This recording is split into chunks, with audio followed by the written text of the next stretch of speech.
Lechon belly talaga yung gamit nila. Wow. Isa nga sa mga legendaring kainan dito sa may Binyan Nagsimula po ang Salandanang Kitchenette, Brigade Saguna. na talaga naman pinipilahan ng kanilang mga parokyano dahil sa mala food park nilang tema. Tinango ko sa food park yung pinakatema ng tindahan, which is nag-click naman sa mga customers, marami naganda. At bukod nga sa magandang ambience ng kanilang lugar, ang talagang binabalik-balikan sa kanila ay yung mga all-time favorite nating Pilipinong ulam, tapos ang toppings niyan ay lechon belly. Ilang buwan maro niyan, ma'am? 2 po. Hindi ba pwedeng pag-vlogger, ma'am? 3? Hindi po. Wala pong vlogger dito.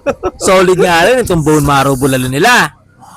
Grabe, sarap. At nandito nga tayo ngayon sa may Salandanan Kitchenette. May Benny San Antonio, ito yung pabinyan, madadaanan nyo ang Salandanan Kitchenette. So tikman na natin to kanilang crispy kare-kare. Tapos may tuwalya pa yan. First bite para sa inyo lahat mga basic mo natin.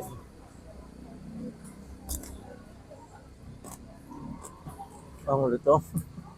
Masarap sa Salandanan Kitchenette, yung kare-kare nila, yung sauce pa lang, panalo na. Kahit wala ng bagoong, solid na solid. Kanin. Bagoong. Nung nilagyan mo ng bagoong, yung flavor niya mas sumabog. Ang sarap. Grabe, no? Yung dinuguan dito sa may Salandanan Kitchenette.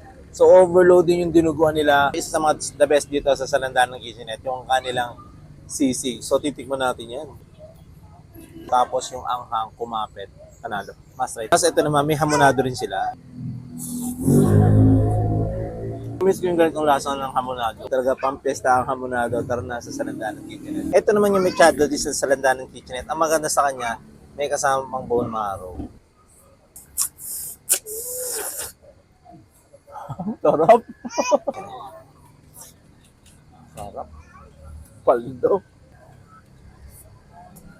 Sarap. Ang lutong bahay na talagang hahanap-hanapin mo.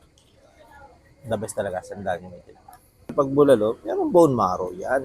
Sa laman, lahat ng mga menu nila, mainit pang isa-serve sa inyo. Grabe, sarap. Wow. Naman pupunta ng Tagaytay para mag-bone marrow, nandito lang yan sa Salandanan Kitchenette. All in man ang bulalo nila. Tingnan nyo, grabe, kamay pa lang nadudusog. Sarap. Legit na melt in your mouth. Okay, okay na ako.